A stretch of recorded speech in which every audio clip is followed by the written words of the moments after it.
The first time the billionaire's twin daughters locked a nanny in the bathroom and flooded the entire penthouse, the city's most expensive childcare agency quietly blacklisted the address. The second time, a tutor ran out in tears after one of the girls hacked her tablet and sent an email resigning on her behalf. By the third incident, word had spread through every agency, school, and private service in the city. The girls weren't just difficult. They were untouchable. No one could handle them, and everyone knew it. The penthouse overlooking the river became a fortress of silence, echoing with broken rules, shattered trust, and the grief of a father who had everything money could buy except peace in his own home. If you believe in kindness and second chances, take a moment to like, comment, share, and subscribe to the channel. Because stories like this remind us that sometimes the smallest hearts carry the biggest miracles.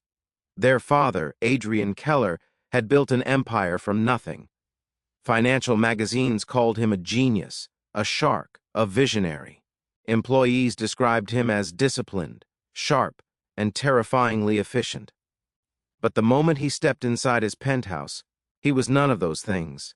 He was a tired widower raising two grieving 8-year-olds who had watched their mother disappear from the world in a hospital room that smelled like antiseptic and false hope.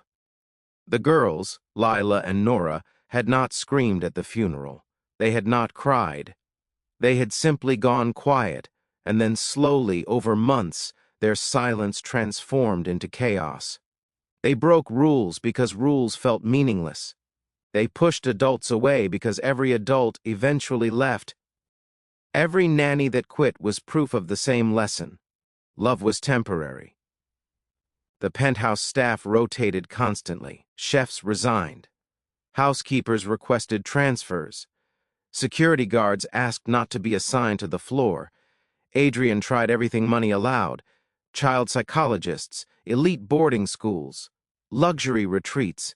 Nothing lasted. The girls sabotaged every attempt at order with a precision that felt almost strategic, and every failure deepened the guilt pressing on Adrian's chest. He worked longer hours because he didn't know how to fix what was broken at home, and his absence only sharpened the girls' anger. The apartment grew louder, messier, lonelier. The only person who seemed invisible enough to survive in that storm was the janitor. Daniel Ruiz cleaned the building after hours. He was a single father raising a 6-year-old son named Mateo in a small apartment across town. His life ran on schedules measured in bus routes and grocery discounts. He worked nights so he could walk Mateo to school in the mornings.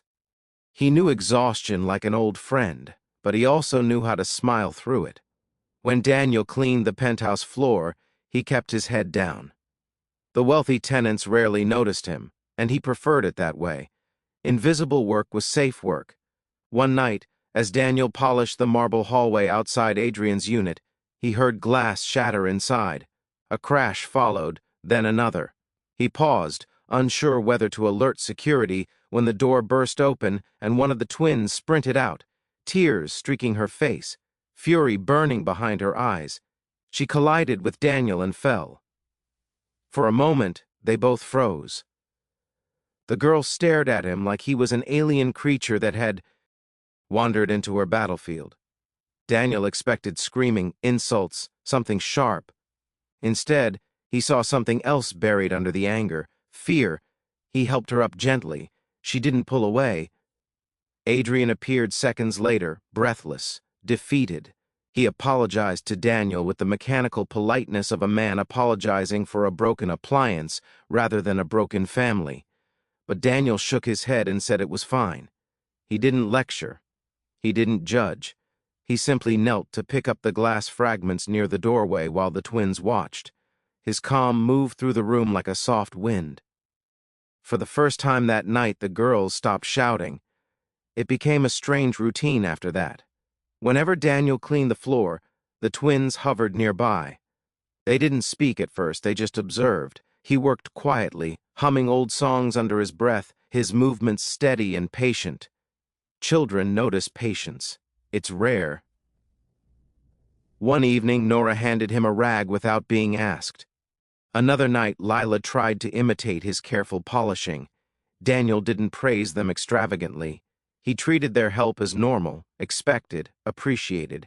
He gave them responsibility, without making it a performance. Adrian watched this transformation from a distance, stunned. The girls who terrorized professionals sat peacefully beside a janitor wiping down railings. There was no magic trick, no expensive method, just presence. Daniel didn't try to control them. He included them. And inclusion, for two girls drowning in abandonment, felt like oxygen. The turning point came when a new nanny quit mid-shift after a particularly brutal meltdown. Adrian stood in the hallway, phone in hand, calling agencies. Hat no longer answered his number. The twins were screaming inside. Daniel, arriving for his shift, saw the billionaire's hands shaking. Without thinking too far ahead, he said he could stay for an hour, just until things calmed down. Adrian hesitated, pride wrestling desperation, then nodded. Daniel entered the chaos slowly. He didn't raise his voice. He sat on the floor. Mateo did the same thing when he had nightmares. Daniel knew storms sometimes burned out faster when you didn't fight them. The twins screamed at him, threw cushions, tested him. He stayed. He breathed. He spoke softly about nothing important. The bus ride he took, the funny dog he saw, the way the city lights looked like stars trapped in glass. His words were not commands. They were anchors. Eventually, the screaming faded into hiccuping sobs. The girls curled into the space near him like exhausted animals seeking warmth.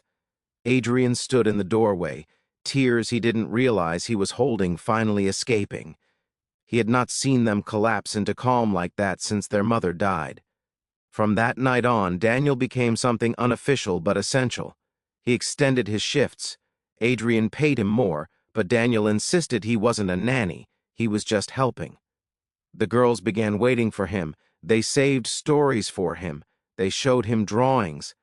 Daniel talked about Mateo constantly, and soon the twins were asking when they could meet him.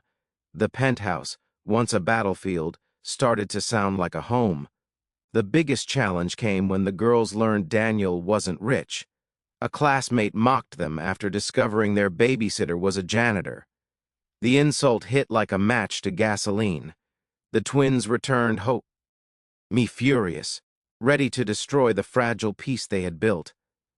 They expected Daniel to disappear in shame like every adult who had failed them before.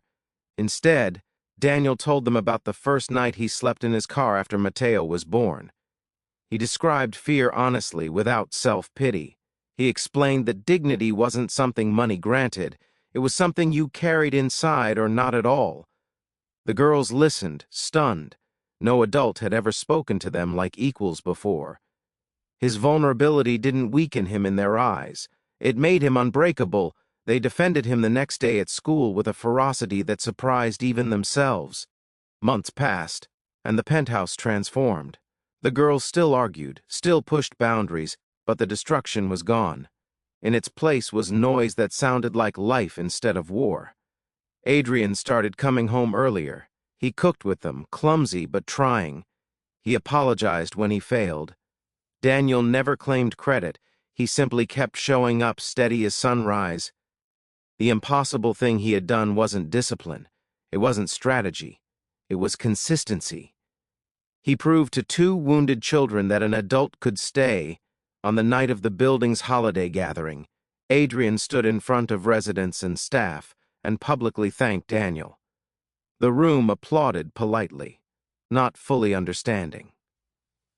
The twins ran to Daniel and hugged him without embarrassment, clinging to him as if announcing to the world that love didn't care about titles. Adrian's voice cracked as he admitted that the richest man in the room had been saved by the poorest one. Daniel looked at the girls, then at his phone where a photo of Mateo glowed on the screen. He thought about how close he had come to missing extra hours with his son to take this risk. And yet, somehow, helping these children had made him a better father too. Compassion didn't divide the heart, it expanded it. Before we reach the ending, here's a special request. Comment the word kindness if you believe one person can change a family's future. Years later, the twins would barely remember the shattered glass or the screaming, but they would remember the man who sat on the floor and didn't leave. They would grow into women who treated workers with respect that startled boardrooms. They would fund scholarships quietly, anonymously, and whenever asked why, they would smile and say they learned early that heroes don't always arrive in suits. If this story touched your heart, please engage with the video, like, comment, and share, because every interaction helps stories about compassion reach someone who might desperately need them today. Adrian never forgot the lesson either. Success had taught him how to build towers. Daniel had taught him how to build a home. And in the quiet evenings when laughter echoed through the penthouse, Adrian sometimes stood by the window overlooking the river and felt a gratitude so deep it almost hurt. His daughters were healing, not because money solved their pain, but because a tired single father with worn shoes chose to care. And somewhere across the city, Daniel tucked Mateo into bed each night, knowing that love, when given freely, circles back in ways no one can predict. The world hadn't become softer. Bills still came, work was still hard, but he carried a quiet certainty that kindness was a force stronger than despair. He had seen it tame Saint Orms. He had watched it rebuild a broken home. In a city obsessed with power and status, the greatest miracle had arrived wearing a janitor's uniform and carrying nothing but patience. And that was enough.